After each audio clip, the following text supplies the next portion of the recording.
Assalamualaikum warahmatullahi wabarakatuh. In this video, we will present about student development in language learning.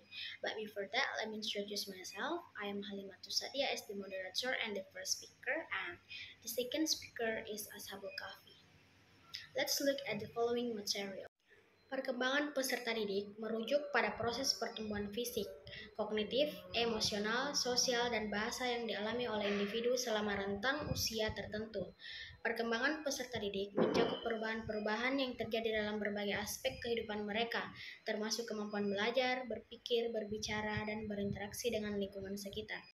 Faktor-faktor yang mempengaruhi perkembangan peserta didik dalam pembelajaran bahasa yaitu yang pertama faktor biologis, faktor genetik, kesehatan fisik, dan perkembangan otak mempengaruhi kemampuan peserta didik dalam memahami dan menggunakan bahasa. Yang kedua faktor lingkungan. Lingkungan tempat peserta didik tumbuh dan berkembang termasuk keluarga, teman sebaya, dan komunitas memiliki peran penting dalam membentuk kemampuan bahasa mereka. Yang ketiga faktor sosial dan budaya. Nilai, norma, dan kebiasaan sosial serta budaya yang dianut oleh peserta didik dapat mempengaruhi cara mereka menggunakan bahasa dalam berkomunikasi. Yang keempat, faktor emosional. Kondisi emosional peserta didik seperti kepercayaan diri, motivasi, dan kecemasan dapat mempengaruhi kemampuan mereka dalam belajar dan menggunakan bahasa. Faktor kognitif. Kemampuan kognitif peserta didik seperti kemampuan berpikir, memori, dan pemecahan masalah juga berperan dalam perkembangan bahasa mereka. Yang keenam adalah faktor pendidikan. Pengalaman belajar digunakan dan ketersediaan sumber daya pendidikan juga turut mempengaruhi perkembangan bahasa peserta didik.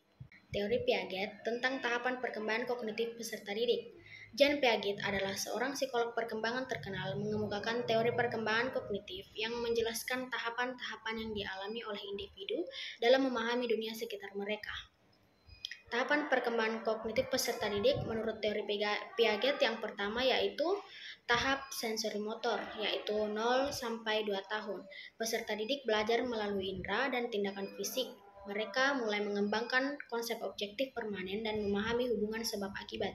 Yang kedua yaitu tahap pra-operasional 2-7 tahun, yaitu peserta didik mulai menggunakan simbol-simbol dan bahasa untuk berkomunikasi. Mereka cenderung egosentris dan belum mampu memahami sudut pandang orang lain. Yang ketiga yaitu tahap operasional konkret 7-11 tahun.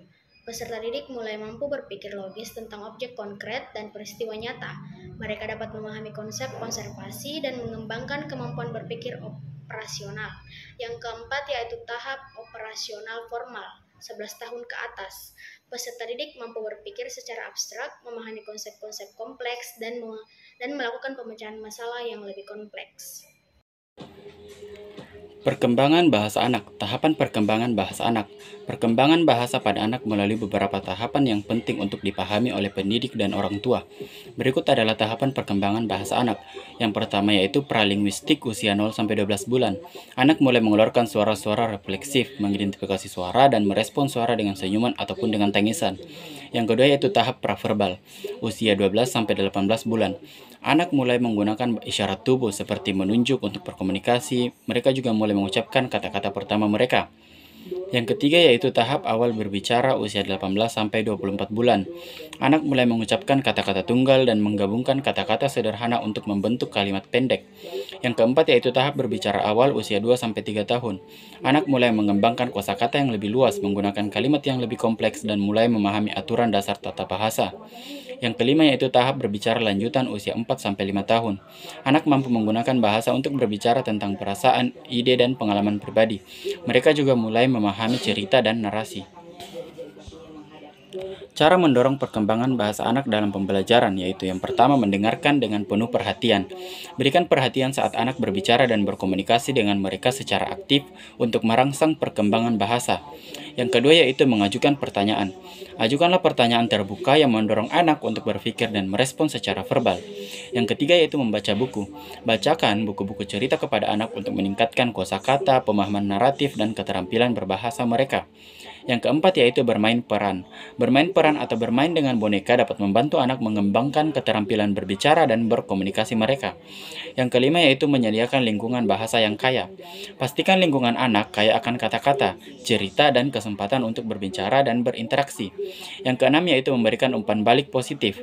Berikan pujian dan dorongan saat anak menggunakan bahasa dengan baik untuk meningkatkan motivasi mereka. Dan yang terakhir yaitu menggunakan bahasa dengan benar. Berbicara dengan anak menggunakan tata bahasa yang benar dan memperkenalkan kosakata baru secara teratur. Perkembangan bahasa remaja. Perubahan dalam perkembangan bahasa remaja. Perkembangan bahasa remaja ditandai dengan perubahan signifikan dalam cara remaja menggunakan dan memahami bahasa. Beberapa perubahan dalam perkembangan bahasa remaja meliputi yang pertama yaitu penggunaan bahasa yang lebih abstrak. Remaja cenderung menggunakan bahasa yang lebih abstrak dan kompleks dalam berkomunikasi untuk mengekspresikan ide dan emosi mereka dengan lebih mendalam. Yang kedua yaitu pengembangan kosakata yang lebih luas. Remaja mulai mengembangkan kosakata yang lebih luas dan kompleks untuk mengungkapkan pemikiran dan pandangan mereka tentang dunia. Yang ketiga yaitu penggunaan bahasa untuk identitas. Bahasa menjadi sarana bagi remaja untuk mengekspresikan identitas sosial, budaya, dan personal mereka. Dan yang keempat yaitu pengaruh teknologi dan media sosial.